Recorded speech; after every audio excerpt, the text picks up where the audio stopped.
Well, thank you very much for that lovely introduction. If the clicker works correctly, no, okay. So, it seems that the slides have been just switched over. Well, thank you very much for the introduction once again. My name is Warren Knight. I am going to be with you for about the next 45 minutes. So, how are you all feeling today, okay? Did you not learn earlier? How are we all feeling today? Excellent. So, just to give you a little hint, the more you give me, the more I'm going to give you. Now, I do have a little surprise coming up for somebody, and a surprise is exactly a surprise because they have no idea what I'm about to go and do. Now, unfortunately, the slides have just been switched around the wrong way, so we're going to start here. We're not extinct just yet in regards to what's going on. What I would like to do today is really help you get a better understanding on how to embrace a digital transformation. If you would like a copy of this presentation, please take a note of this little link here. It's called gettalk.atecsw. I will be bringing it up again towards the end of the presentation, but if you would love to get a copy of this, please just simply go to that link, and I will give that to you, along with a couple of the little pieces of technology that I'm going to be sharing with you today that you might not know about. This is something that I've been working on for the last 3 years. I've been analyzing what my business has been doing. I've been analyzing what my clients' businesses have been doing. But more importantly, I've been looking at customers and the journey that customers go on. So this is an online methodology to help you go through a digital transformation. And I've broken it down into 5 very simple ways. We start off over here with visitors. Guess what we've got to do? We've got to talk to them with relevant conversations. Then we need to engage with them. And we take those visitors and we build them into being prospects. These are the people that we have conversations with and nurture. And we take those prospects into being happy customers. And those customers need to be sold. And they need to be sold again too. But more importantly, when we get that person to be a happy customer, we want to turn them into being a brand advocate. So I'm going to be deep diving into each one of these sections for you throughout my presentation today. Now, this might or might not surprise you. Now, I did hear a very scary statistic literally last week where this has now gone to 10.2 times before someone who is a visitor engages with us, turns them into prospects, and then becomes a happy customer. 10.2 times. Now, I think that's a little bit too much, so I've simplified it just to give it to you to 8 touch points. And I'm going to be sharing some of those touch points with you today. Now, this is me. I'm called upon by Sky News. I write for various different types of magazines around what's going on. I've actually, as mentioned earlier, written a book called Think Digital First, and I rewrote this book literally in the last month. I launched it about 2 weeks ago. I wrote it well over 3 years ago, and I looked at what I'd written 3 years ago and the methodology that I've just gone and shared with you and how things have changed and evolved. So I actually stripped out 60% of the content from the original book and added an extra 25% content inside of here. So is anybody here that would like a copy of this book? Just let me know if you like a copy of the book. Very good. It's not that easy. Not that easy. So what I'd like you to do now is take out your phones, take a picture, and just use my Twitter handle @WarrenKnight. Don't forget to use the hashtag #DigitalFirst and use the little hashtag that we've got here, eComSW. Now, if you're going to get a picture, make sure you get my good side. Does my bum look big in these jeans? No. Make sure you get a good picture. And what I'm going to do, I'm going to come pick one of you in a minute, in about 30 minutes' time, and I'm going to give you a copy of my book. Now, I mentioned earlier a little surprise. He has no idea what he's just about to go and do for you. But this moment all comes down to you guys. It's whether or not you can actually bring the roof down to make this happen. So if you would like James to come and join me up on stage, I'm going to teach him how to do the moonwalk. on stage in front of all of you guys today. Now, he's over there somewhere going, oh no, I can't believe I'm going to do that. But it all comes down to whether or not you guys want him to be on stage to show you how he can do the moonwalk perfectly. So the louder you clap, it will make the difference between him coming and not coming. So let's clap and see how loud we can clap. Come on. Come on, come on, come on. That's brilliant. I can't even hear myself speak. Come on, James. Look at his face. Come on, come on, come on. So what I'd like you to do is stand here and face that way. Stand in front of me. People want to see you, not me. I want you to face that way, but listen and watch what I'm doing. Okay, so we're going to do the moonwalk together. We're going to start here. We're going to moonwalk off the stage, round the back. No, we're not. We're just going to do a couple of steps. So what I'd like you to do first is put your right foot forward. Okay, be on the ball of your foot. Okay, lift your heel up a little bit. And then what I want you to do is drag this foot back and then lift your heel up in the air. Okay, so drag your foot back, lift it in the air. That's it. Then with your left foot, do the same again. Drag it back and lift it up. That's it. Drag it back, lift it up. Drag it back, lift it up. Okay, let's go, let's go, let's go, let's go. Yay! Give me a round of applause, everybody. You can use that as a little party piece for what you're doing. Thank you for making that happen for me. I really appreciate it.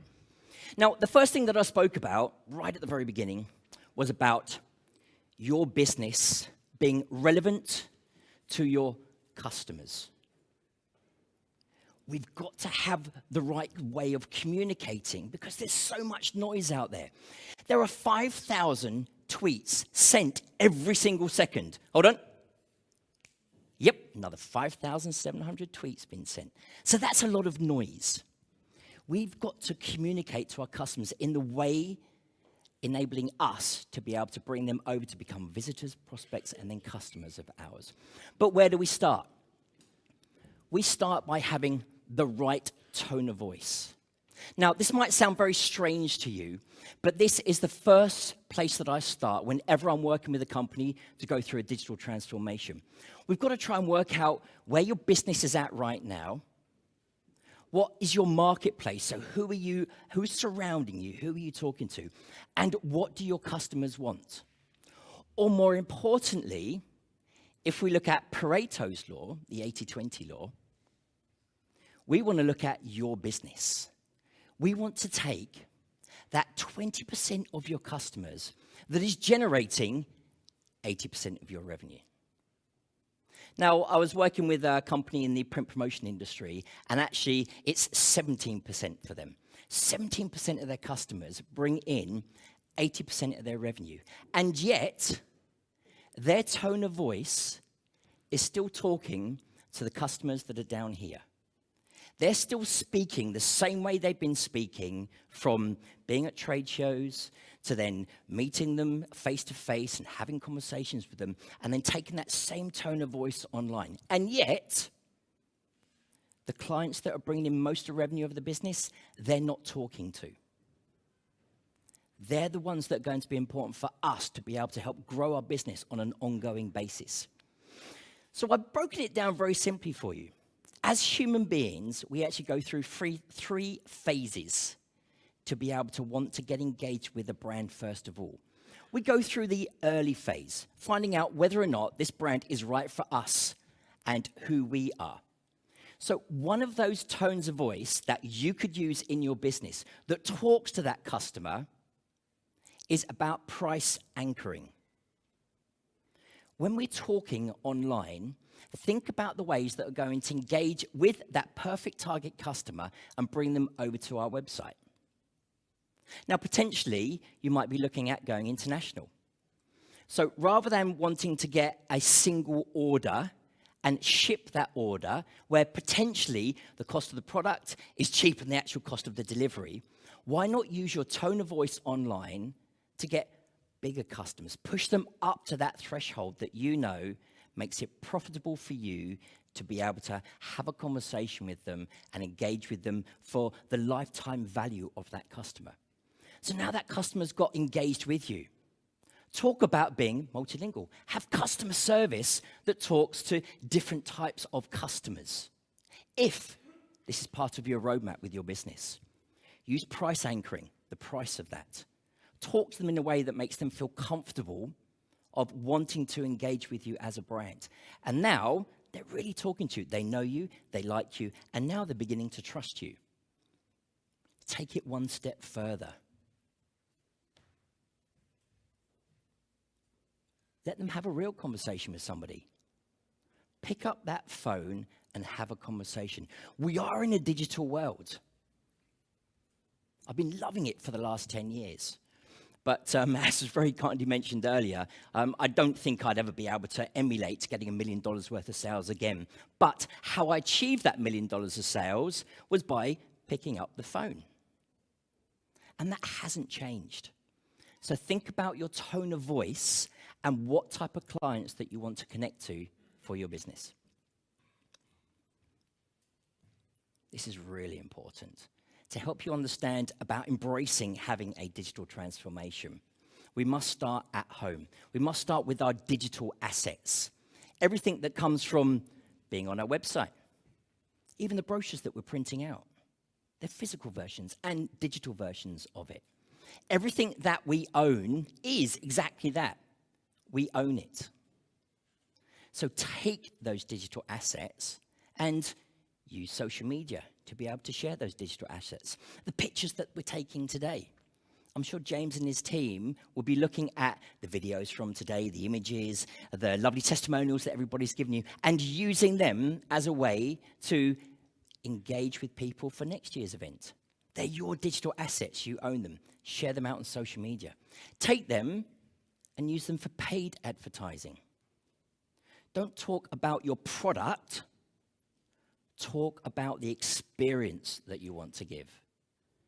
Think about how you can give that great experience to your customers over and above trying to just get that sale.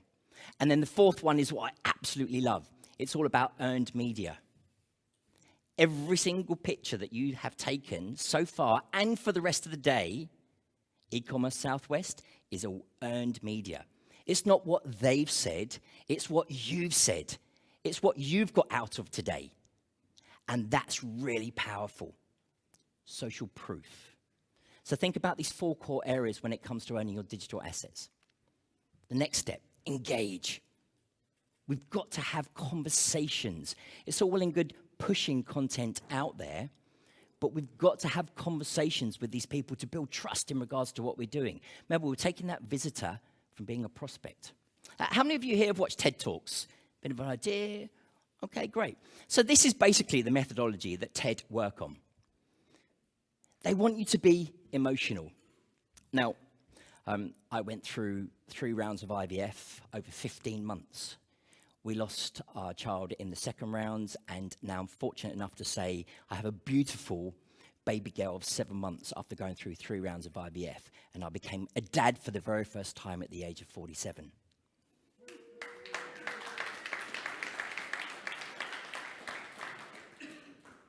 Emotions. When was the last time you saw a speaker do the moonwalk on stage? Be novel. Be memorable. What are you doing in your brand that touches these 3 different core areas of who we are in human nature, but more importantly, how customers want to engage with us as a brand? Talk about why you started the business. Bring the emotion into what you're doing at the moment. Be novel. You're all unique in regards to what you're doing. Every single business is slightly different. Bring that across and be memorable. Take that and do your content marketing. I'm sure there's many of you here that know this already. I'm not going to dwell on this point, but it is an important point to think about. Why do we want to share content online? It builds brand awareness. It puts us over and above what our competitors are doing and not doing. It drives traffic over to a website. It generates leads in regards to what we're doing. Now, before I move forward onto the next slide, I would like to know from you guys, Who is following me here on Twitter and never met me before? So who's followed me on Twitter and never met me before? Who's that? Come here. Bring it in. Come here. Come on, get up. Come on. That's it. Bring it in. Hey, give a big hug. There you go. That's a big bear hug, that is. Hi, Adam. One more. Hold on, Adam. I'm just going to give you one of these. That is probably one of the best hugs I've ever had. Thank you very much. That's for you. Look at the smile on his face. He just had a man hug. But that's what social media can do for you. It breaks down those barriers from somebody that... Have we ever met, Adam? No. You going to remember me? Oh, you had me worried for a moment there. But that's what it can do for you as a brand. Whether it's online, offline, I'm going to share some other tactics with you to help you embrace those customers from an online perspective. So I'm just going to share with you 5 best practices for you to be able to content market your business around being emotional, novel, and memorable. The first one, podcasts. These are fantastic ways to produce digital assets. Find people in your space, in your local community, in your industry, whatever it might be, and engage in a conversation with them online. You can take that audio file, transcribe it, turn it into a beautiful blog, and then go and share it. Content. It really is king. Google will index your business 434% more than another business that does not have regular content on it. That's how powerful that can be for you, just from Google's perspective. Images. And that's why I asked you guys earlier to take a picture, because pictures can get up to 150% more engagement online. Don't just use words, use images to talk about your brand. Videos, powerful, powerful, powerful. I'm going to share with you a little bit actually about how you can actually use one of the social networks to really take them from that being a visitor and turn them into a prospect perspective. And then the last one, live streaming. It's a great way to get what it is that you do out there. I read 2 days ago, now when you do a story inside of your Instagram, that live stream that you do, you can push that over to your Facebook page automatically. So think about how this technology can actually help you grow your business.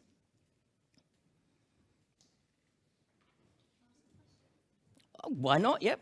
Let them come down here. We'll have a little chat. What's going on? Yes. Sorry, I'm Warren. I'm Lucy. Hi, Lucy. Nice to meet you. So I work a lot with social. Yep. And obviously you can share Instagram into Facebook. Yes.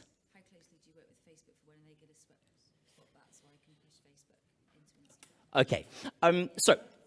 My personal feeling is those two platforms are completely different. And I'm going to share a statistic with you in a minute, actually, around the reasons why when you're communicating as a brand, it's about that native platform. So whilst in the olden days, I used to get a lot of reach around taking a piece of content and amplifying it across multiple social networks, it doesn't happen anymore. I don't know whether or not you guys use LinkedIn as a way to engage with your B2B clients, but I've been testing this literally only over the last couple of weeks, and they've changed their algorithm. And you can go and test this tomorrow. Do a post that's got a native video inside of that post or a native picture inside of that post, and look at how many views that post gets. Then do a post that has a link on it going out to that video. LinkedIn wants you, as do the other social networks, to stay inside of that social network. So to answer your question, I would really stay focused in regards to the native side of things. It does depend where your target audience hang out and how big your audience is. Definitely a resource. Yeah, it's definitely a resource. But from my perspective, when it comes to a resource problem, I'd rather say no to that and stay focused on that one thing. Now that one thing, do it really well, rather than trying to kind of, cross-reference your content around what's going on. But thank you for the question. This, for me, is the biggest part where companies are failing. You spend all your time turning that visitor into a prospect. You've taken them over from your website. Now you've got their details to have a conversation with them in your terms. you're not nurturing your database.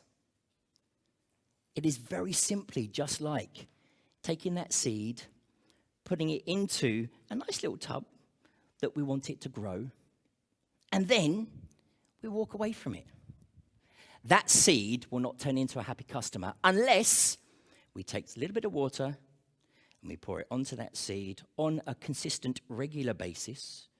That seed will grow and flourish and turn into one of our lifetime value customers that becomes a huge brand advocate of ours.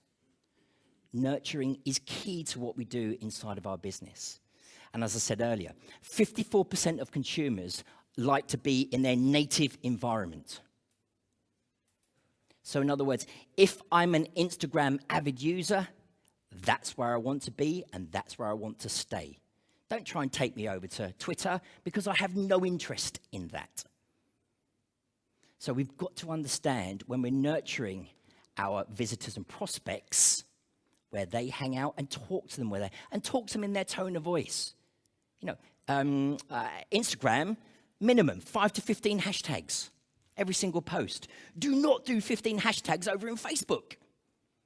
Because as quick as that person's come to find out about you and your brand and got to know, like, and trust you, guess what? They're gone.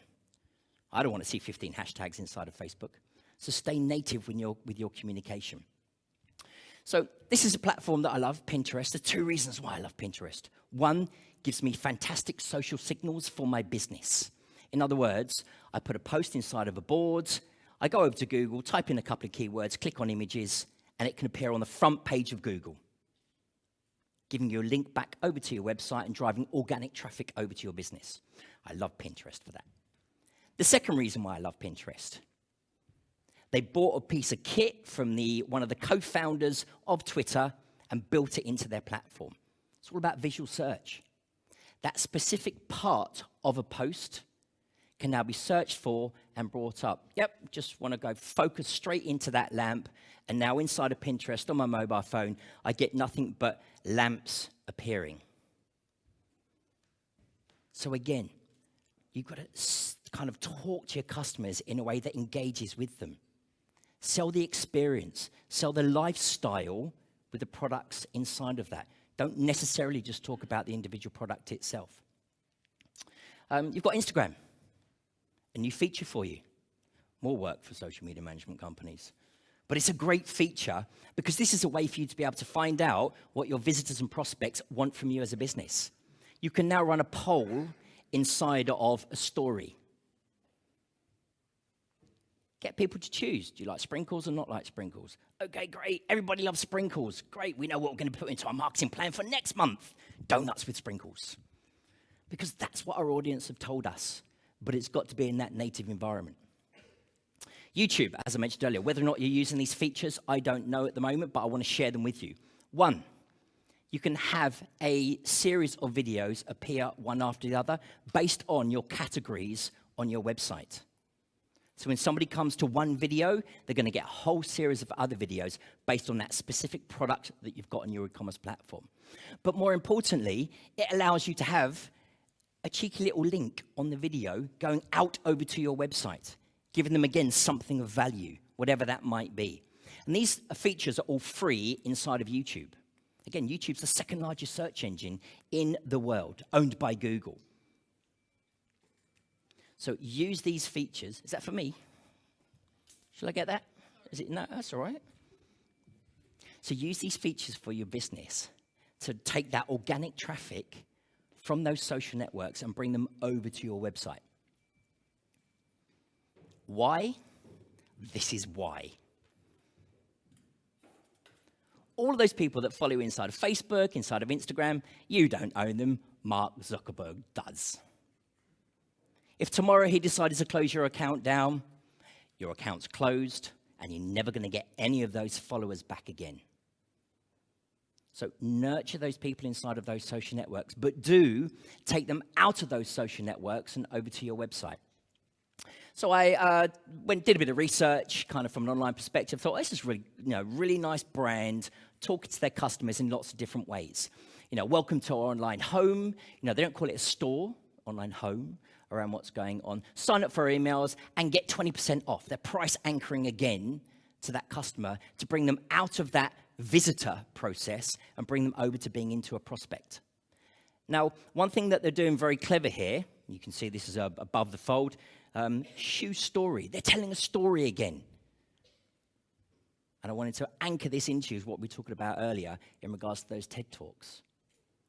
But one clever thing that they're doing here is not this. They are not asking for your first name, your last name, your email address, where do you live, what's the turnover of your business, what other products are you interested in, how old's your wife, do you have any kids? It's not asking for any of that information, simply asking for an email address, one thing. Now, I'm sure there's going to be some great statistics shared with you throughout today, but I've proven this over and over and over again. You ask for one thing, you get a much higher conversion rate. You ask for lots of things in the first stage, as quick as they've come, they're going to go. So think about how you can actually get that data from those people at a later date. Because what happens is this process. They come over to your website, they visit, they leave. They come to your website, they visit, they leave. But what we want them to do is actually, I know it's quite amazing, you know, and it's shocked you into smashing plates. But what we want them to do is we want them to come back over and over and over again. And we do that by capturing their details. Use this technology, and it's simple technology, to be able to capture those details in regards to what's going on. And then bring them into a really nice piece of marketing automation. Based on the actions that that potential customer of yours takes. Now, they've been a visitor, they love what you do, they've given you their details, you've given them something of value for that potentially. Now take them through a process that allows them to make choices around what's going on. Based on those choices, the marketing automation will take them through a different process. This is all about personalization. We've got to give them the choices of what they want to do in the time that they want to do it. So think about how you can automate your content to go out online. Then, so how many people here are using remarketing at the moment? Okay, big hand gone up at the back there. This for me has revolutionized the way that I'm now doing business and has made me fall back in love with Facebook again. Remarketing is very, very powerful, and it can be very, very focused, literally laser focused in regards to what you've got going on. Very simple. If we just take Facebook as an example, Facebook have a thing called Pixel. You go to your ads manager, grab a little bit of codes, get your techie guys to stick it on your website, but not just stick it on your website anywhere. Stick it on the focused landing page for the marketing that you've got going on for that week, month, whatever it might be. So one landing page, you might be talking about a specific range of categories on your business. Stick that pixel, put it on that specific category page, and then through your marketing, online, offline, sending people through to that specific landing page, they might come over, and as it does for me, I'm online looking at product services that I'm interested in. All of a sudden, my baby girl starts crying. I go over to her, pick her up. She's making that sound that I know I can't help her with. Wifey, you need to feed her. I come back over to my website. I've got an email that I've got to answer. And I forget the website that I'm on. But with Facebook Pixel, it drops a little code onto my website. And then when I'm in Facebook later on, a little advert appears about that specific landing page that I was on earlier. Not the generic website, not something that I'm not interested in, that exact thing that I was interested in becoming a customer of yours. Basically, remarketing that person back over to that specific landing page again.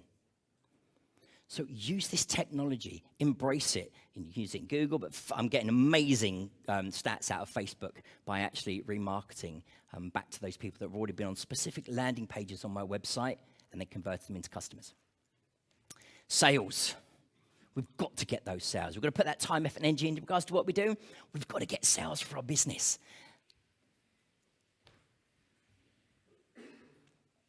31% of e-commerce sales at some point have been touched because of what they said, saw, read, asked inside of social media. Artificial intelligence. When you take them over to your website or inside of that native platform, why not let technology get involved and have conversations with those people that are customers of yours, asking, when can I expect delivery? Have you got the tracking code for my order? Did you receive my order? I've not received an email. Use artificial intelligence, in other words, frequently asked questions, embed them into the technology and let the technology do the work. And at that point of where there's a real need or a human to step in, the technology can then let that person know and take over the controls. So keep asking those questions around those people that have got those sales. Now, about 10 years ago, Facebook came up with the idea, well, probably 9 years ago now, actually, Facebook came up with the idea of social commerce. Thought, great, we're going to take your e-commerce store, we're going to throw it into your Facebook page. You can have a whole great page of all your lovely, beautiful products. And people spent millions of pounds trying to make that work. Facebook very quickly realized that people inside of Facebook don't want to buy on your page. However, now, how many people here have actually called through the Facebook phone thing? Have you called people from Facebook? Okay, there's a few of you here. Guess what Facebook are doing? Listening to every single conversation. So if you're saying, yeah, I'm going up to Cumbria, we're going to be, walking over the hills, but one thing that I don't have is a pair of wellies. Okay. Facebook listens to that. The welly company says, Facebook, when somebody talks about wellies, can you push them a little advert for me, please? Giving them the option to come and shop now. You've also got Instagram, being very focused around the individual product. Pinterest, 93% of people inside of Pinterest are there because they want to buy something. One of the biggest e-commerce do-it-yourself platforms did a bit of research around all of their SME brands. Pinterest is the highest converting social network from an e-commerce perspective. One of those reasons is what I shared with you earlier, is because you get a beautiful bit of social signal of that link, of that product being found on the front page of Google. So utilize these different social networks in a native way to engage with those customers around what's going on. Take those customers and turn them into beautiful brand advocates. I'm sure James and his team have got some wonderful brand advocates here today around what's going on. Because 26% of sales online come from other people recommending your products, your service, your brand, whatever it might be. 26%. But to help them with that, maybe do a little bit of live streaming. Jump into Facebook and don't you, as a business, talk about your brand.